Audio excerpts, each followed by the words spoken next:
Ésaïe 43, à partir du verset 10 à 19. Ésaïe 43, à partir du verset 10 à 19. Est-ce que nous pouvons lire la parole?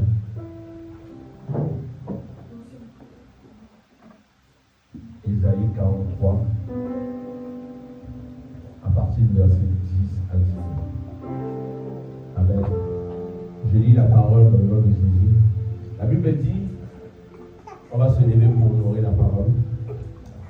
Pour ceux qui ont des enfants, pour nous rester assis. La Bible dit, c'est la vérité, vous êtes mes témoins, dit l'Éternel, vous et mon serviteur que j'ai choisi, afin que vous connaissiez et que vous me connaissiez, et que vous compreniez que moi je suis le même.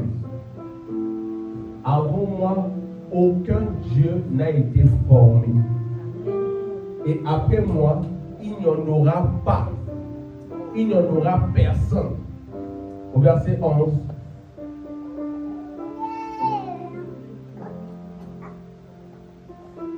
C'est moi qui suis l'Éternel.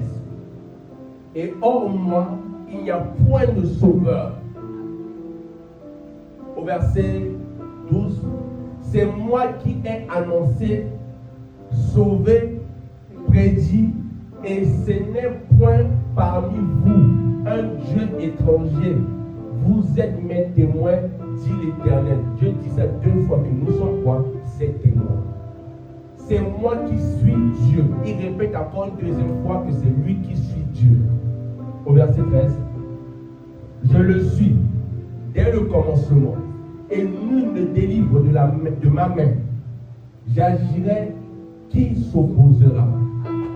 Personne ne peut te délivrer de la main de Dieu. Amen. En tout cas, pour toi, tu dois bien être du côté de Dieu au lieu d'être du côté de l'ennemi.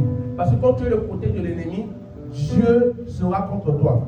Mais quand tu es de son côté, lui sera ton avocat. C'est pour cela qu'il a dit qu'il a envoyé le Saint-Esprit, le consolateur, qui sera quoi notre avocat. Il n'y a personne qui peut te délivrer de la main de Dieu.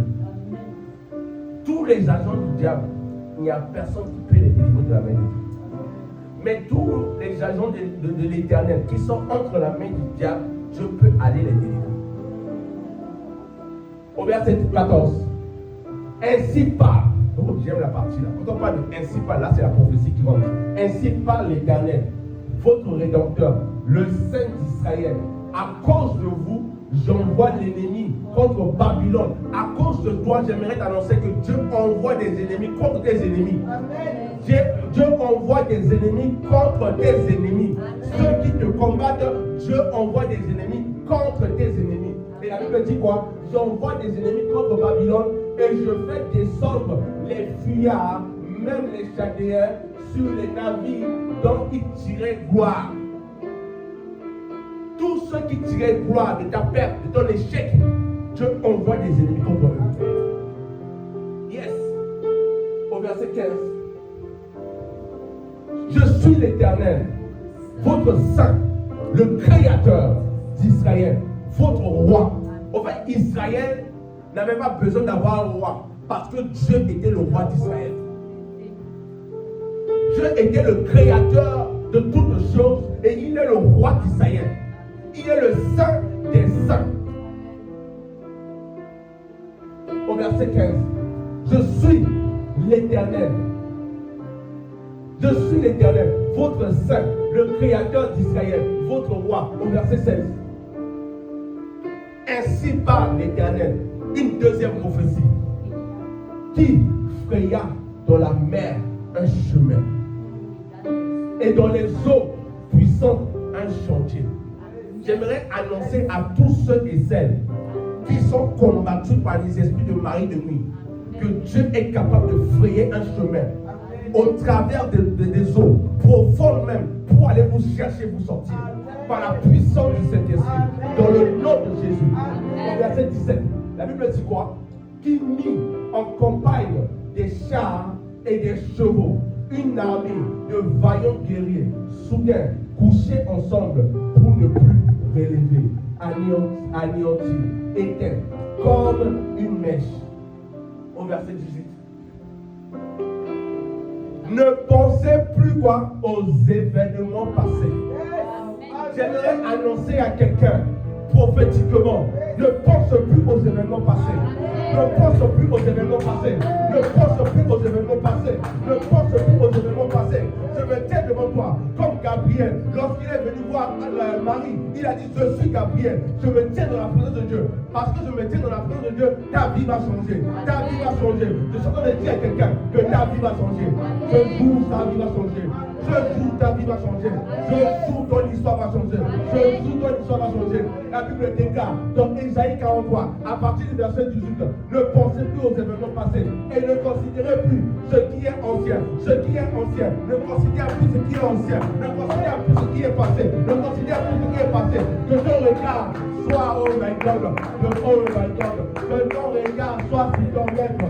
Que ton regard soit sur ton créateur. Que ton regard soit sur celui qui t'a appelé, celui qui t'a appelé depuis le fond de ta mère. Il a dit de ta parole, qui t'a consacré, oh my God, prophète et prophétesse des nations. My God, my God. Au verset 19.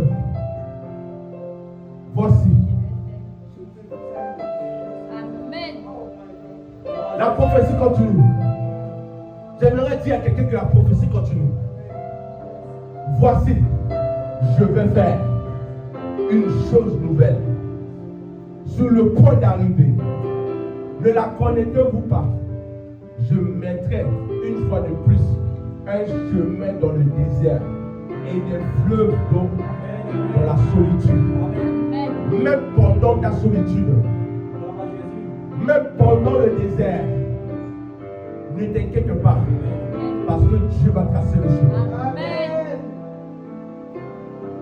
Le Seigneur m'envoie vous annoncer que c'est la saison du nouveau départ avec lui. C'est la saison du nouveau départ avec le Seigneur Jésus. C'est la saison du nouveau départ. Est-ce qu'on peut s'asseoir? Amen. Même à partir du verset 20. Merci Saint-Esprit. Les bêtes des champs me glorifieront, les chacals et les autruches, parce que j'aurai mis des eaux dans le désert, des fleuves dans la solitude, pour abreuver mon peuple. Mon élu, Dieu vous appelle, et vous appelle en tant que des élus. Yes, il y a une différence entre les élus et ceux qui sont de ce monde. Alléluia. On aura le temps, par la grâce de Dieu, je vais vous expliquer ce que c'est un élu. Verset 21. Le peuple que je me suis formé publiera quoi? Mes louanges. Dès lors que Dieu te délivre, la prochaine étape, c'est que tu puisses publier quoi? Ses louanges. Lorsque Dieu te fait sortir de la solitude, la prochaine étape, c'est que tu puisses quoi? Publier ses louanges. Lorsque Dieu vient à ton secours, la prochaine étape, c'est quoi? C'est que tu puisses publier ses louanges. Lorsque Dieu vient délivrer ta famille, la prochaine étape, c'est quoi? C'est que tu puisses publier ses louanges, que tu puisses, oh my God, témoigner de ses bienfaits et de ses hauts faits dans ta vie. Amen. Alléluia. Amen. Au verset 21, 22, la Bible dit, tu ne m'as pas invoqué, ô Jacob, car tu t'es lassé de moi, ô Israël. J'aimerais dire à quelqu'un de ne jamais se lasser de Dieu. De ne jamais se lasser d'invoquer Dieu. Que tu ne sois pas le cas de Jacob. Peu importe les circonstances. Les apôtres, lorsque les a mis en prison, la Bible dit que même dans la prison, ils commençaient à louer Dieu, chantant des cantiques. Et tout d'un coup, il y a eu un tremblement de terre. My God. Dieu a envoyé ses anges pour venir les délivrer. Je suis en train d'annoncer à quelqu'un.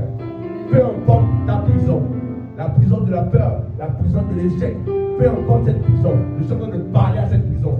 Que les murs de cette prison puissent effondrer maintenant devant la puissance du Saint-Esprit, dans le nom de Jésus.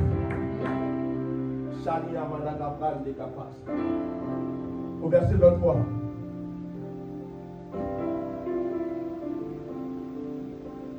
Tu ne m'as pas offert des brebis en holocauste et tu ne m'as pas honoré par tes sacrifices. Vous savez bien aimé, être chrétien c'est une chose. Mais être chrétien et ne pas vivre pleinement la vie chrétienne, c'est autre chose. Parce qu'on ne peut pas parler de servir Dieu sans pour autant offrir à Dieu des sacrifices. Sans pour autant s'offrir soi-même à Dieu. Se donner à Dieu. Donner son corps comme un sacrifice agréable. La Bible dit dans Romains 12, à partir du verset 1 à 2, que vous soyez renouvelés dans votre intelligence, afin que vous discerniez quoi? Ce qui est bon, agréable et parfait. Et donc, Ésaïe 43, à partir du verset 23, il dit, tu ne m'as pas honoré par tes sacrifices. Quelqu'un n'a pas honoré Dieu au travers de ses dîmes. Quelqu'un a volé Dieu au travers de ses dîmes. Et si tu as volé Dieu au travers de ta dîme, tu dois te repentir.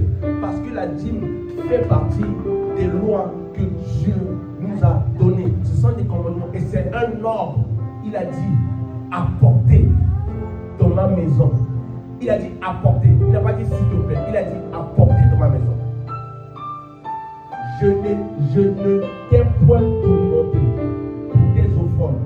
Vous voyez, même lorsque nous volons Dieu au travers de nos offrandes, même lorsque nous volons Dieu au travers de nos dîmes, Dieu ne nous a pas tourmenté. Pourquoi? Parce qu'il est amour. En temps normal, essayez avec Satan. Demandez aux agents de Satan. Lorsque Satan leur a donné le pouvoir, et en contrepartie, ils doivent faire des sacrifices. Mais le jour où un agent de Satan a oublié de faire des sacrifices, vous allez voir ce que Satan va lui faire. Satan va le tourmenter. Plus grave, Satan va le jeter encore loin de sa face. Mais Dieu n'est pas comme ça. Même lorsque nous voulons Dieu au travers de nos offrandes, même lorsque nous voulons Dieu au travers de nos dîmes, Dieu ne va jamais nous tourmenter. Je n'étais pas fatigué pour de l'encens. Dieu nous a point fatigués. À plusieurs fois, plusieurs reprises, Dieu nous demande de nous soumettre à lui et de faire sa volonté. Mais malgré cela, nous obéissons par la parole de Dieu. Au verset 24. Tu n'as pas appris d'argent acheté pour moi des aromates. Et tu ne m'as pas rassasié de la graisse de tes sacrifices. Il y a des gens, vous travaillez, mais vous ne payez pas vos dîmes. Il y a des gens, vous travaillez, mais vous ne donnez pas pour Dieu. Lorsque vous donnez pour Dieu, ce n'est pas pour la poche de vos pasteurs. Lorsque vous donnez pour Dieu, ce n'est pas pour, my God, la Bible dit que tu n'as pas appris d'argent acheté pour moi des aromates. Donc Dieu est en train d'en vouloir. De nous en vouloir du fait que tu as un téléphone iPhone 17, mais dans l'œuvre de Dieu, tu n'investis pas. Il y a des orphelins qui n'ont pas de quoi manger. Il y a des gens qui sont dans des arrière-pays, qui ont besoin d'écouter la bonne nouvelle. En Afrique, en Asie, en Amérique du Nord, tu as l'argent, tu peux bien investir pour les bonnes actions, mais tu ne donnes pas. Charlie là-bas. Il dit, tu ne m'as pas rassasié. Mais comment Dieu, est-ce que Dieu mange de la graisse entre vous et moi? Tu ne manges pas de la graisse. Mais pourquoi Dieu demande à ce qu'on puisse la mettre? La graisse, c'est non seulement ce que tu gagnes, mais le surplus. Amen.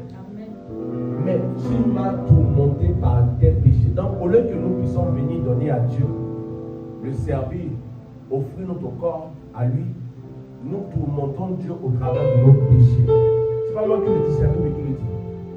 Tu m'as fatigué par tes iniquités. Donc, il y a des gens qui sont là, mais ils ont fatigué Dieu. Tu as tellement fatigué Dieu. Quand Dieu te regarde de là où il se trouve, mais il est fatigué de toi. Parce que tu tombes à chaque fois dans le péché. Tu commets l'irréparable. Tu tombes. Il y a des gens qui disent, Dieu est fatigué d'eux. Tu peux tomber dans le péché, Dieu te pardonne. Demain, tu tombes dans le péché, Dieu te pardonne. Mais tu continues chaque jour. Décide de toi, bien aimé, de sortir de la vie du péché. Décide de toi, de sortir de ton addiction. Décide. Il dit, mais toi, nous avons tourmenté Dieu Au travers de quoi? De nos péchés. Tu m'as fatigué. Au travers de quoi? De nos iniquités. Au verset 25. C'est moi qui efface tes transgressions. Pour l'amour de moi. Je vous ai dit quoi? Dieu efface nos péchés pour amour de qui? De lui. C'est pour cela que la Bible dit dans Jean 3,16, car Dieu a tant aimé le monde qu'il a envoyé son Fils unique Jésus, afin que quiconque croit en lui ne périsse pas, mais qui ait quoi? La vie éternelle. Donc c'est par amour que Dieu efface nos péchés, notre transgression. Et je me souviendrai plus de tes péchés. J'aimerais annoncer à Dieu, parce que tu as obéi à la voix de Dieu, non seulement en venant à l'église, non seulement en te donnant à l'église, non seulement en offrant tes offrandes, tes sacrifices, en te donnant corps et âme pour Dieu. La Bible dit quoi? Dieu ne te souviendrait plus de tes péchés. Verset 26. Réveille ma mémoire. J'aimerais dire à l'église sereine, réveillons quoi? La mémoire de Dieu. Dieu a une mémoire. Dieu a une mémoire. Et la mémoire de Dieu n'est pas la mémoire des hommes. Un homme peut t'oublier. Un homme peut t'abandonner. Ton père peut t'abandonner. Ta mère peut t'abandonner. Mais Dieu ne va jamais t'abandonner. Ton patron peut t'abandonner. Ton patron qui est gentil du jour au lendemain, il peut changer de visage. Ton père qui est gentil du jour au lendemain peut changer de visage. Ton pasteur qui est gentil du jour au lendemain peut changer de visage. Mais Dieu ne va jamais changer de visage. Et Dieu nous demande de quoi? De rappeler sa mémoire. Plaidons quoi? Ensemble. Bien aimé, il y a quelque chose de Dieu dans la communauté. Il y a quelque chose de Dieu lorsque nous vivons ensemble. Lorsque nous marchons ensemble, lorsque nous prions ensemble, lorsqu'on se retrouve en ligne, on vous dit de vous connecter les mercredis, de vous connecter les vendredis. C'est parce qu'il y a quelque chose de Dieu. Lorsque nous plaidons ensemble, il y a quelque chose qui se passe. Parle toi-même pour te justifier. C'est pour cela que je vous demande le plus souvent, lorsque vous êtes connectés sur le Zoom, d'ouvrir vos micros et de prier. Parce que ce n'est pas, oh my God, lorsque nous plaidons ensemble là, ce n'est plus au pasteur de plaider à ta place, mais c'est à toi-même. Il dit, parle toi-même. Parle toi-même. Ouais, my God. Ce verset-là, je vais vraiment enseigner sur ça à tous ceux qui sont appelés à modérer. Vous devez parler. Nous devons être une église. Lorsque vous demandez de prier, vous devez prier. Parce que le fait de parler toi-même, Dieu a dit, parle toi-même pour te justifier toi. Pas justifier le pasteur. Au verset 27.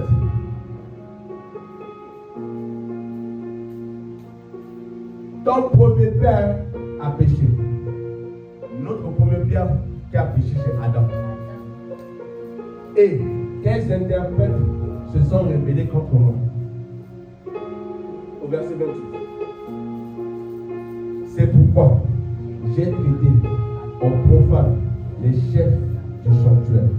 J'ai livré Jacob à la destruction et Israël aux outrages. Amen. Bien aimé, pourquoi j'ai lu tout ce texte? Parce qu'il y a des vérités cachées que si je ne lisais pas, vous n'allez jamais connaître. Le but, ce n'est pas tout simplement de vous donner les versets et d'aller lire à la maison, mais c'est de lire ensemble avec vous le verset et de vous expliquer. Le message que le Seigneur m'a déposé sur le cœur, c'est de parler sur un nouveau départ avec Jésus.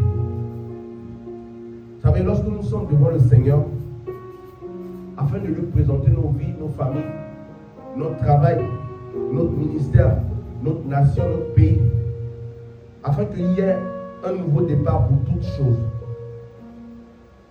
Et il faut savoir qu'il y a des éléments essentiels à saisir pour vivre pleinement ce nouveau départ avec Jésus. Premièrement, j'ai noté ici savoir qui nous sommes en Dieu. Pour vivre un nouveau départ avec Dieu, il faut savoir qui tu es en Dieu.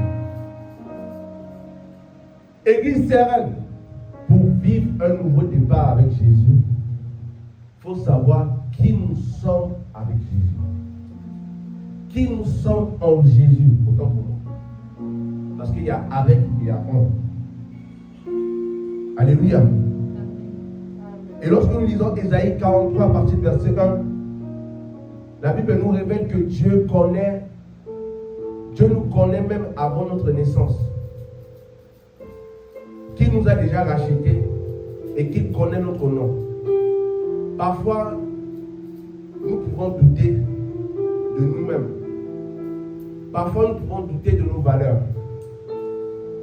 Mais le Seigneur connaît chaque détail de nos vies. Le Seigneur te connaît plus que toi-même. Le Seigneur connaît ta vie. Il connaît tes forces. Il connaît tes faiblesses. Il connaît tes choix, bons ou mauvais. Comme il a dit à Jérémie, que avant que tu sois formé dans le ventre de ta mère, je te connaissais. Bien aimé, j'aimerais vous donner une vérité.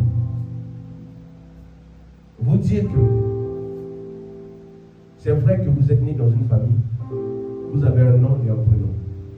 Vous avez un père et une mère.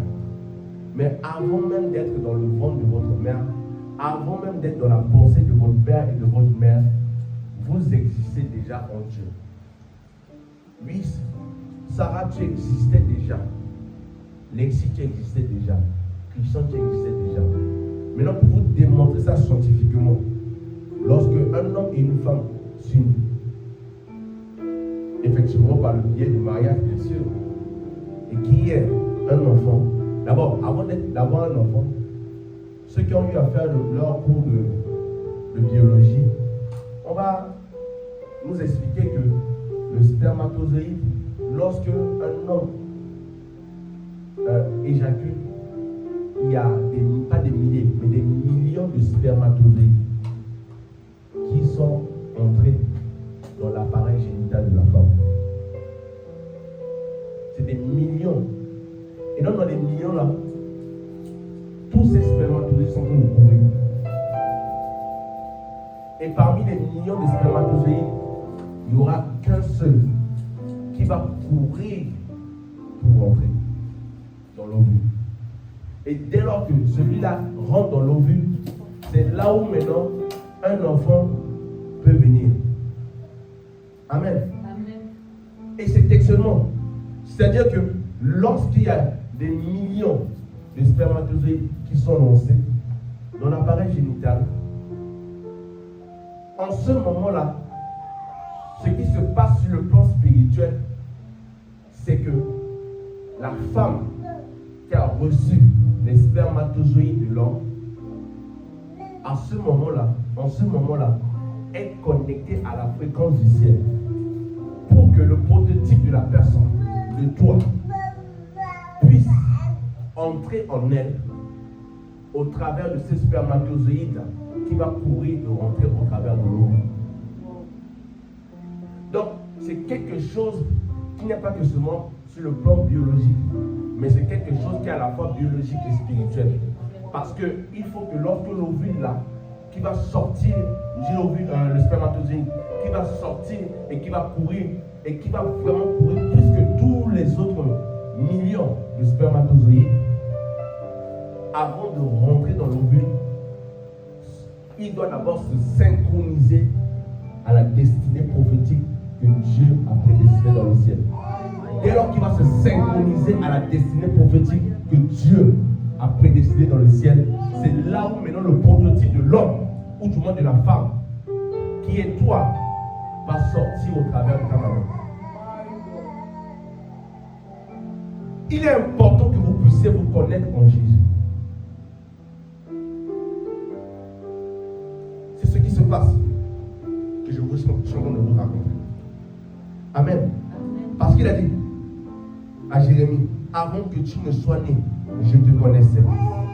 Avant que ta mère ne t'enfante, je t'avais consacré. Nous sommes donc précieux, spéciaux aux yeux de Dieu. Amen. Amen. Notre destinée est déjà tracée. Amen. Devant le roi des rois. Amen.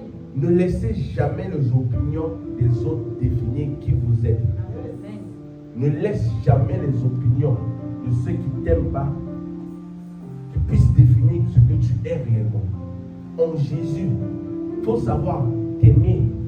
Les gens qui ne savent pas s'aimer, c'est parce qu'eux-mêmes, ou du moins, ne savent pas qui ils sont en Jésus. Le sperme qui rentre dans l'ovule, avant de rentrer dans l'ovule, doit se synchroniser à la fréquence du ciel. L'ADN doit être implanté dans ce sperme. Et le sperme va rentrer. C'est pour cela que, regardez juste un peu. La Bible nous parle ici que les enfants ont des anges. Comment les enfants, s'ils sont nés, sont sensibles à la présence angélique? Pourquoi? Parce qu'un enfant, c'est un enfant. Il n'a pas encore connu le bien et le mal. Il a encore en lui, comme Samuel, ou du moins Maëva, l'ADN, le prototype divin. C'est dès lors qu'il va commencer à grandir, arriver à l'âge de 12 ans, 11 ans, 13 ans, que maintenant, ce que Adam et Ève ont commis là, vont venir le rattraper. Alléluia. Parce qu'il n'y a personne qui peut sauter cette étape-là. Nous tous nous devons passer par là. Parce que Adam, c'est notre père. Donc ne laissez jamais les personnes définir vos valeurs. Dieu nous a choisis avant même notre naissance. Même dans la difficulté, souvenez-vous de la présence de Dieu qui vous protège, qui vous guide. J'aimerais dire à quelqu'un, même dans la difficulté, yes, souviens-toi de Dieu qui te protège, de Dieu qui te guide. Même dans les eaux qui vont te submerger, souviens-toi de Dieu. Même lorsque tu dors la nuit, tu vois comme si un sorcier te prend comme ça, il te prend la tête pour te noyer. Souviens-toi que même lorsqu'il est en train de te noyer là, Dieu est avec toi. Et il va te délivrer. Même lorsque tu passes par le feu ne te brûlera pas.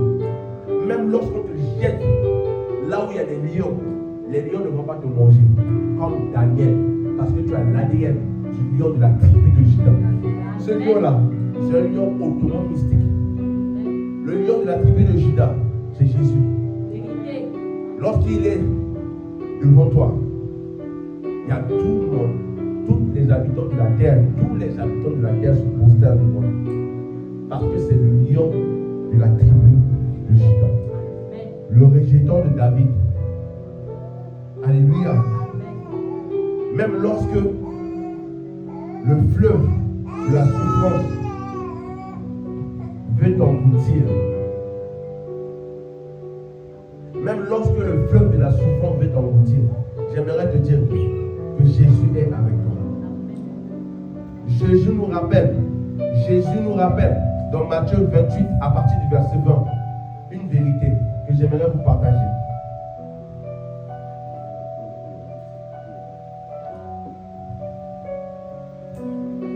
Il dit dans Matthieu 28 à partir du verset 20, je suis avec vous tous les jours jusqu'à la fin du monde. Amen. Si tu doutes de moi, ton pasteur, doute pas de cette parole. Amen. Jésus nous dit que je suis avec vous tous les jours jusqu'à la fin du monde.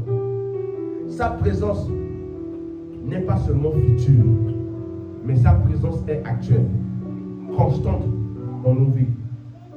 Yes, la présence de Dieu n'est pas future, n'est pas que seulement future, mais la présence de Dieu est actuelle et constante dans ta vie. Aujourd'hui, reconnaissez vos valeurs, reconnaissez que vous avez de la valeur devant Dieu.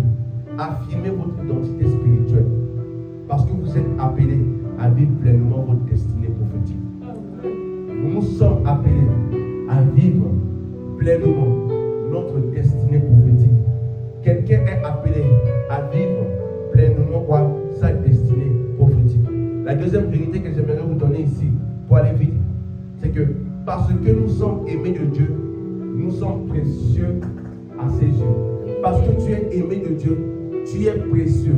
Tu es précieuse aux yeux de Dieu. Ésaïe 43, à partir du verset 4 à 5, nous rappelle que ne crains rien, car je suis avec toi. Je t'aime d'un amour quoi? Éternel.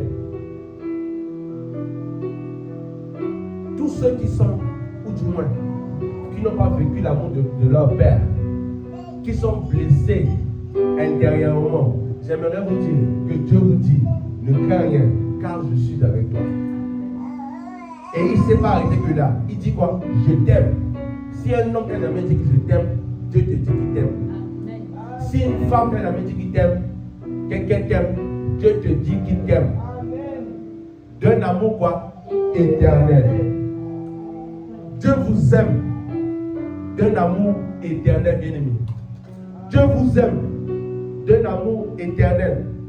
L'amour de Dieu pour nous est inconditionnel. L'amour de Dieu pour nous est éternel. L'amour de Dieu pour nous, indépendamment de nos efforts ou de nos niveaux de sanctification. Je ne t'aime pas parce que premièrement tu t'es sanctifié. Je t'aime parce que peu importe, même si tu es sanctifié, même si tu es un pécheur, il t'aime quand même. L'amour de Dieu est inconditionnel. Je ne t'aime pas parce que tu t'es sanctifié. Non, ça c'est pas une vérité. Dieu nous aime premièrement parce qu'il nous aime premièrement. Il nous aime premièrement parce qu'il nous connaît premièrement. Il t'aime, même si tu es un pécheur, il t'aime. Nous n'avons rien à faire pour mériter l'amour de Dieu. Ne vous glorifiez pas de vos propres œuvres. Ne vous glorifiez jamais parce que vous êtes croyants. Ne vous glorifiez jamais de vos bénédictions. Ne vous glorifiez jamais des témoignages que Dieu peut vous donner. Sachez que Dieu vous donne ces témoignages. Dieu agit dans vos vies parce qu'il vous aime premièrement. Même dans vos échecs, Dieu continue à vous aimer. J'aimerais dire à quelqu'un, même lorsque tu échèques, tu essaies une fois, deux fois, trois fois, tu tombes dans l'échec, échec. Même si tu as 0 sur 10, Dieu t'aime quand même. Même si tu as 20 sur 20, Dieu t'aime quand même. Même lorsque tu as 12 sur 20, Dieu t'aime quand même. Même lorsque tu as 14 sur 20, Dieu t'aime quand même. Apprenez, bien-aimés, à vivre chaque jour dans la confiance que vous êtes précieux, précieuse pour Dieu et que rien ne pourra vous séparer de son amour. Dit Romains 8 à partir du verset 38 à 39. Rien ne nous séparera de l'amour de Dieu. Rien ne te séparera de l'amour de ton Père. Rien ne nous séparera de l'amour de Dieu. Rien ne nous séparera de l'amour de Dieu. Rien ne nous séparera de l'amour de ton Père. Alléluia. Amen. Laissez l'amour de Dieu remplir votre cœur. Marchez avec assurance, sachant que vous êtes précieux, précieuse. Alléluia. Vous êtes aimés de votre Père céleste.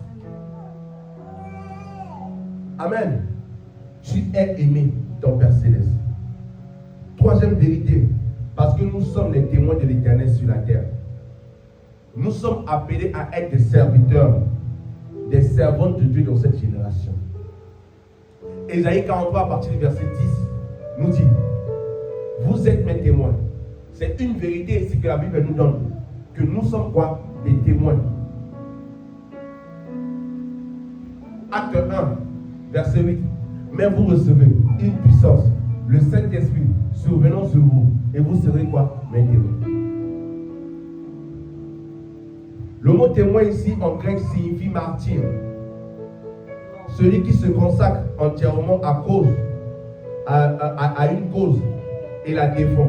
Donc, un martyr, c'est quelqu'un qui se consacre pour une cause et qui défend cette cause. Tu te consacres pour Jésus et tu es prêt pour mourir pour Jésus. Et la responsabilité d'un témoin, c'est quoi? C'est d'évaluer sa vie spirituelle. La responsabilité d'un témoin, c'est d'évaluer sa vie spirituelle. La responsabilité d'un témoin, c'est d'évaluer sa vie spirituelle. La responsabilité d'un témoin, c'est quoi? C'est d'être en règle avec Dieu, de confesser ses péchés, de rester dans la communion avec lui, de partager la vérité. N'aie pas honte d'annoncer l'évangile. N'aie pas honte de témoigner Christ. N'aie pas honte de partager la parole. Amen. N'aie pas honte de partager la parole autour de toi. N'aie pas honte de témoigner Jésus. Parce que c'est la responsabilité d'un témoin. Tout témoin est appelé à proclamer l'évangile.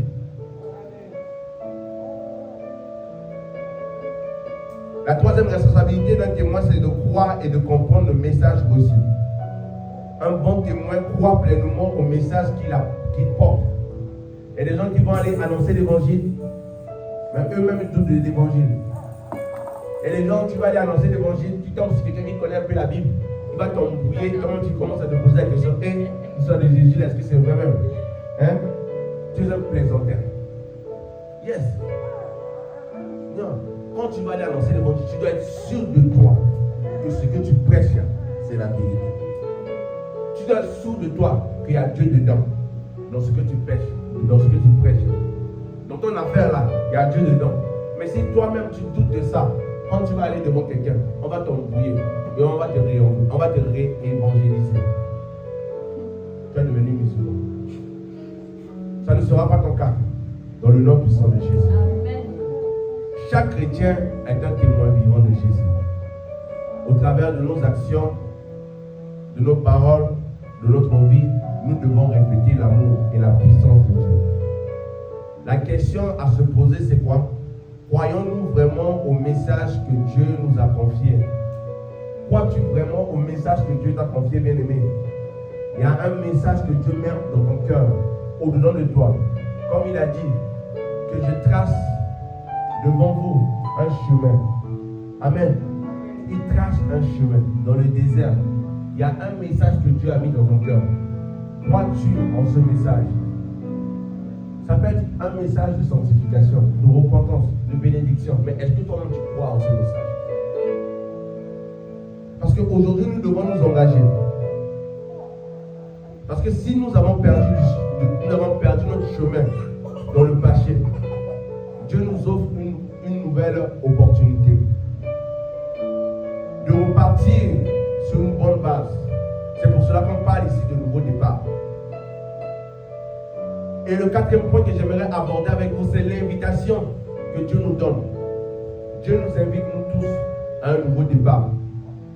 Si vous vous sentez découragé, vous vous sentez éloigné, vous vous sentez marqué par les erreurs de vos passés, Dieu vous appelle aujourd'hui à oublier le passé.